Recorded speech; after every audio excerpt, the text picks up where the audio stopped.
Dalam setahun terakhir, sebuah agen perjalanan telah mengumpulkan data tentang penjualan tiket perorangan dari produk unggulan yang dijual oleh pelayaran laut Mediterania. Penjualan tiket bulanan ditunjukkan dalam diagram di bawah ini. Pertanyaannya, pada bulan apakah terjadi penjualan terbaik dan terburuk? Semua data yang mereka miliki sudah tercantum atau tertulis di dalam diagram ini.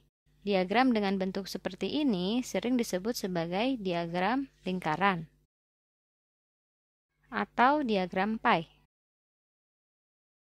Pada diagram ini sudah dipotong-potong menjadi 12 bagian yang menunjukkan 12 bulan dalam satu tahun. Dalam tiap potongan menyatakan jumlah penjualan pada bulan tersebut. Contohnya, potongan biru di sebelah sini. Potongan ini menyatakan jumlah penjualan yang terjadi pada bulan Januari. Untuk mengetahui besar kecilnya sebuah data dalam diagram lingkaran ini, kita bisa melihat ukurannya. Ukuran yang dimiliki oleh masing-masing potongan ini. Pada bulan Januari, ada 18% penjualan tiket. Secara keseluruhan, jumlah persentase pada diagram lingkaran ini harus berjumlah 100%. Di bulan Januari, terjual 18% dari seluruh data. Kembali ke pertanyaan awal, pada bulan apakah terjadi penjualan terbaik dan terburuk? Kita cari penjualan terbaiknya terlebih dahulu. Dari semua persentase, bulan apa yang memiliki persentase paling besar? Benar, bulan Januari, yaitu sebesar 18%. Selain dilihat dari persentasenya, kita juga bisa melihat dari ukurannya. Bulan Januari memiliki ukuran atau potongan yang paling besar. Oleh sebab itu, penjualan terbaik jatuh di bulan Januari, sebanyak 18% dari hasil penjualan selama 1 tahun. Lalu, pada bulan apa terjadi penjualan terburuk? Untuk mencari penjualan terburuk, kita bisa mencari dari potongan yang paling kecil atau persentase yang paling kecil. Di sini ada beberapa potongan yang kecil-kecil, yaitu di bulan April, Mei, Juni, dan Juli. Tetapi dari potongan-potongan ini, yang lebih kecil adalah potongan di bulan Juni dan Juli. Pada bulan Juni dan Juli, kita lihat persentasenya hanya 3%. Persentase ini membantu kita untuk membandingkan persentase dari masing-masing bulan. Jadi, penjualan terburuk terjadi pada bulan Juni dan Juli. Sedangkan penjualan terbaik terjadi di bulan Januari. Setelah Januari, penjualan terbanyak berikutnya terjadi di bulan November, berikutnya terjadi di bulan Desember. Jika diperhatikan, ada bulan-bulan yang mengalami musim dingin di sini. Dan jika diperhatikan lagi, selama musim dingin, penjualan lebih tinggi dibanding musim-musim lainnya. Dan selesai sudah kita mengerjakan soal ini.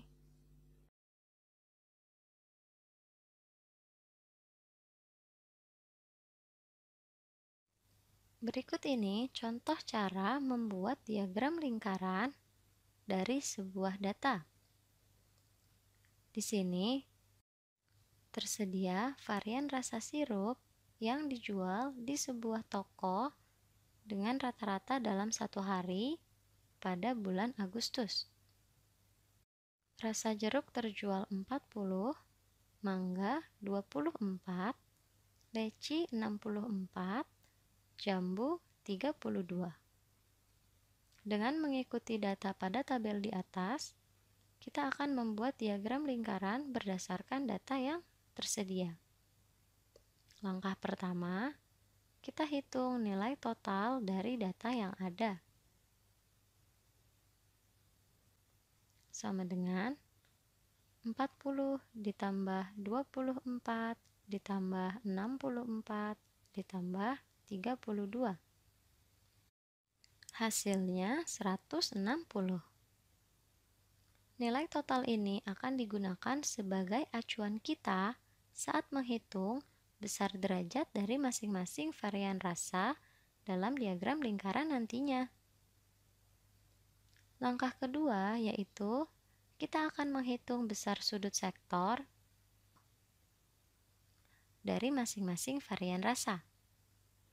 Perlu diingat, dalam menentukan sudut sektor, kita harus membagi jumlah frekuensi data di setiap sektornya, kemudian dibagi dengan jumlah datanya. Setelah itu, dikalikan dengan jumlah derajat dalam satu lingkaran. Berapakah jumlah derajat dalam satu lingkaran? Ya, 360 derajat. Satu lingkaran memiliki jumlah sudut sebesar 360 derajat.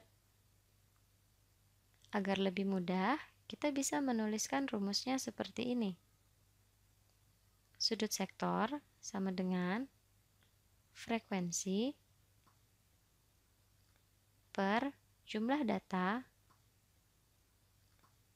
dikali 360 derajat.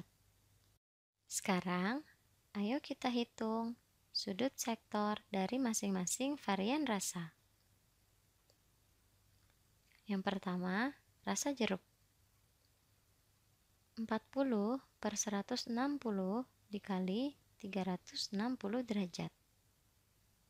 Sama dengan 90 derajat. Sudut sektor untuk varian rasa jeruk sebesar 90 derajat. Rasa mangga 24 per 160 dikali 360 derajat sama dengan 54 derajat.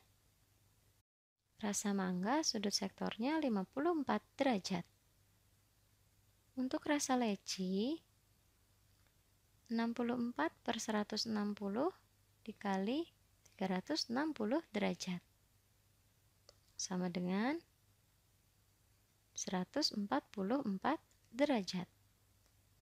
Dan yang terakhir, untuk rasa jambu 32 per 160 dikali 360 derajat sama dengan 72 derajat. Langkah ketiga, kita buat diagram lingkarannya. Kita buat dulu bentuk lingkaran di sini. Kemudian buatlah satu garis sebagai jari-jari lingkaran dari titik pusat ke arah mana saja yang bisa kalian buat. Di sini saya akan menarik garis dari titik pusat ke atas sebagai jari-jarinya.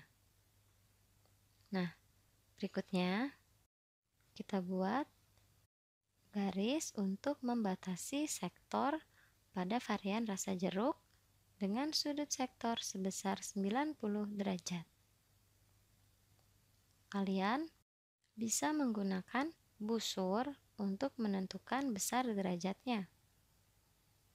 90 derajat jika kalian ukur dengan menggunakan busur, kira-kira besarnya segini. Nah, di sini kita buat garis untuk membuat sektor untuk rasa jeruk. Selanjutnya, dari garis ini bisa kita ukur lagi 54 derajat untuk varian rasa mangga. Kira-kira sebesar ini. Selanjutnya, untuk rasa leci kita ukur lagi sebesar 144 derajat. Besar ya. Di sini kita ukur kira-kira sebesar ini. Dan terakhir rasa jambu sebesar 72 derajat. Dari diagram lingkaran ini akan lebih mudah untuk membedakan setiap varian rasanya jika diberi warna yang berbeda untuk setiap varian rasa. Kita beri warna biru, merah muda, coklat, dan ungu. Nah, kalau sudah seperti ini, lebih jelas ya diagram lingkarannya. Kalian juga lebih mudah untuk membedakan setiap varian rasanya. Setelah itu, kita tulis jumlah datanya. Pada rasa jeruk, ada 40, mangga 24, leci 64, dan jambu 32. Selesai deh diagram lingkarannya. Mudah kan?